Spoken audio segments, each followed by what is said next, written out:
Hivi karibuni taifa limeshuhudia kukauka kwa vyanzo vya maji ikiwemo mito ulikosababishwa na uharibifu wa mazingira, ikiwemo kukata miti kando kando ya mito, jambo lililosababisha kukosekana kwa maji safi ya kunywa katika baadhi ya maeneo hapa nchini.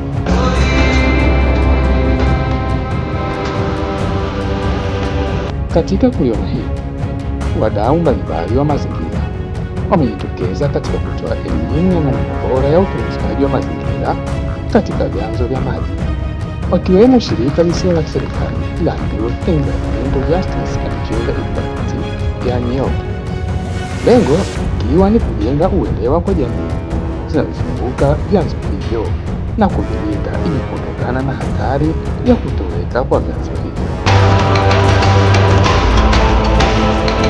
Safari ilianzia hapa mkoani Ruvuma katika miji ya Songea na Mbinga, ambapo mradi wa utawala shirikishi unaozingatia usawa wa kijinsia kwa jamii endelevu iliyopo kwenye bonde la mto Ruvuma, yaani Sauti za Maji, unazinduliwa kwa ufadhili wa shirika la kimataifa la IUCN-Bridge, ukishirikisha wanawake na vijana ambao ndio waathirika wakubwa wa tatizo hili. Naitwa wakili Philomena Mwalongo, mkurugenzi mtendaji wa shirika lisilo la kiserikali la The Youth Environmental Justice and Gender Equality, kwa kifupi YOGE.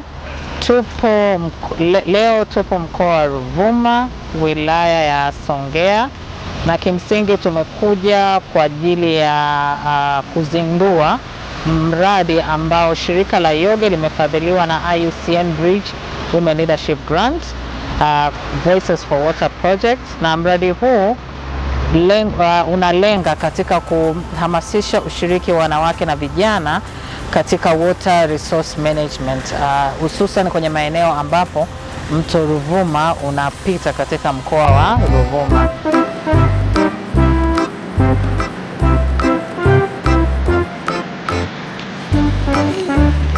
Kutoka Songea safari iliendelea mpaka Mbinga, ambapo huko ndiko mradi ulipozinduliwa, na hapa ni kaimu mkuu wa wilaya Pendo Daniel anaeleza matarajio yake kuhusu mradi huu.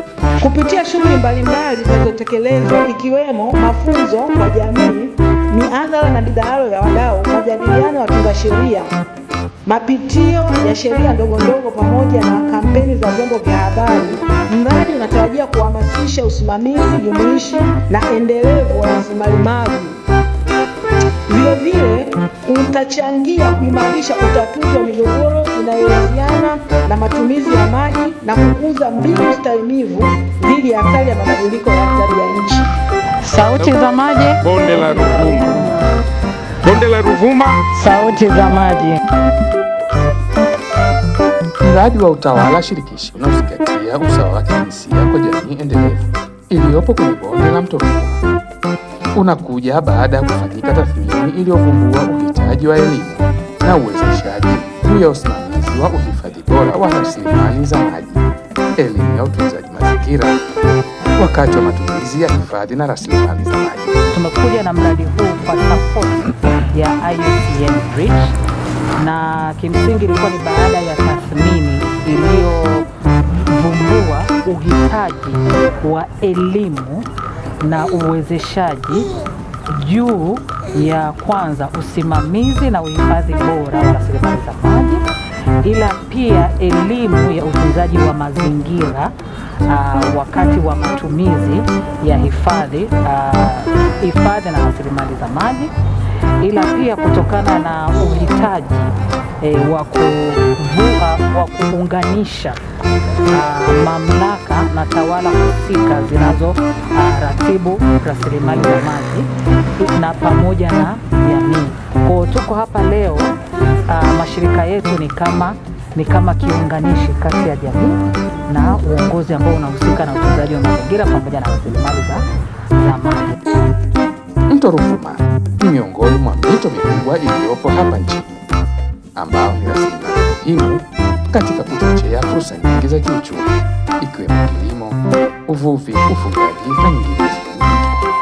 Hivyo suala la kutunza mazingira kando ya mto huo ni muhimu kwa jamii endelevu. Kama tunavyojua, maji ni kitu cha muhimu.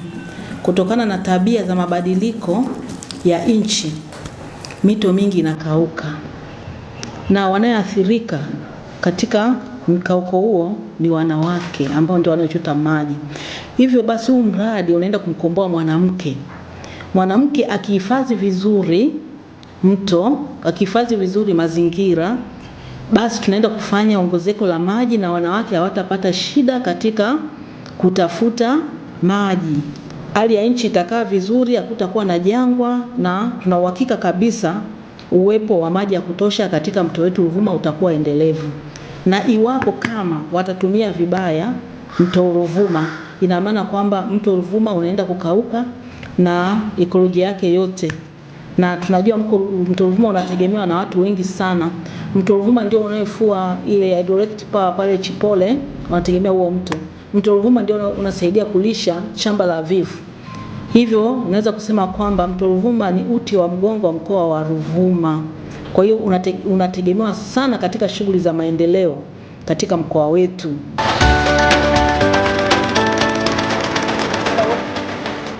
Uzinduzi wa mradi huu una maana gani kwa wakazi wa Songea na Mbinga? Hawa ni wadau wa mazingira ambao wameshiriki uzinduzi huu na hapa wanaeleza. Mkutano kwangu umeleta tija kubwa. Kwanza umekutanisha na wadau mbalimbali ikiwamo shirika lililotuletea semina hii, lakini pili watendaji wa mazingira na maji katika halmashauri yetu ya Mbinga, na tatu tumekumbushana mengi ikiwamo umuhimu wa kuzingatiwa kwa sheria zilizowekwa za utunzaji mazingira, lakini pia vyanzo vya miti, vyanzo vya maji, na kuhimizana kutunza vyanzo vya maji kwa kuendelea kupanda miti, lakini pia kutoa elimu kwa watu kuheshimu vyanzo vya maji na kuweka katika mazingira yaliyokuwa safi. Nitajitahidi kuhamasisha wanawake katika vikundi mbalimbali ambako vipo kwenye wilaya yetu ya Mbinga. Nitawahamasisha waungane pamoja. Wakishaungana pamoja, nitawapa elimu ya kuwafundisha umuhimu wa kuhifadhi vyanzo vya maji na kutunza mazingira ili kuzuia maji ya kutoka kwenye bonde la mto Ruvuma kukauka na kupungua, ambayo inakuwa na athari moja kwa moja kwa wanawake na jamii kwa ujumla na uchumi wa wilaya ya Mbinga pamoja na taifa kwa ujumla. Kabla ya yote nilikuwa na mtazamo ambao nilikuwa najua swala la utunzaji wa vyanzo vya maji ni jukumu la serikali na jamii tu inayoishi eneo husika. Lakini baada ya mafunzo kuna vitu vingi ambavyo nimejifunza. Jambo la kwanza, swala la kulinda na kuisimamia sheria mazingira namba 20 mwaka 2004 ni jukumu la watu wote, ikilingana vijana, watoto na wazee, hususan swala la kupanda miti, hata ulinzi shirikishi katika vyanzo vya maji. Swala la pili, namna ya kuweza kupeana habari, namna ya kutunza na kuviendeleza vile vyanzo vya maji kwa faida ya sasa na kizazi kijacho. Na swala la tatu, ushirikishwaji au kupeana habari zaidi ya kutumia nishati mbadala ambao kwa namna moja ama nyingine inasaidia au inaepusha kukatakata miti ovyo, ambapo kwa namna moja ama nyingine watu wanaozidi kukata miti ovyo wamepelekea vyanzo vya maji kupungua maji. Na pia tukumbuke idadi ya watu inazidi kuongezeka, lakini vyanzo vya maji vinabaki kuwa ni vile vile.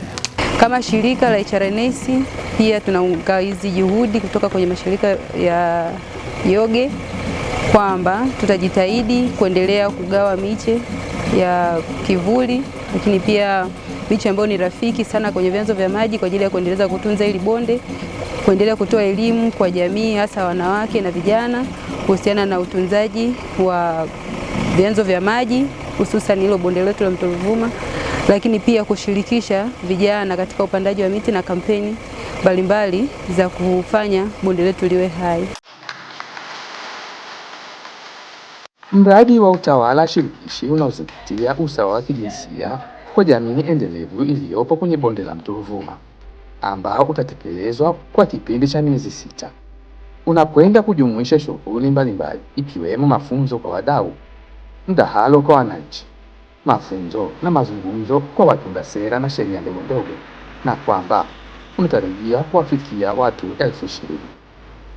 Matarajio ya mradi huu ni kuongeza ushiriki wa wanawake na vijana katika nafasi za maamuzi zinazohusiana na usimamizi wa rasilimali za maji, utunzaji wa mto Ruvuma, jinsi gani wananchi hawa wanaweza kufanya shughuli zao za kiuchumi huku wakishiriki ipasavyo kwenye mazungumzo na shughuli mbalimbali zinazoratibu na kutunza mazingira ikiwemo hifadhi ya mto Ruvuma. Hii ni Daily News Digital. Mimi ni Fadhili Ida.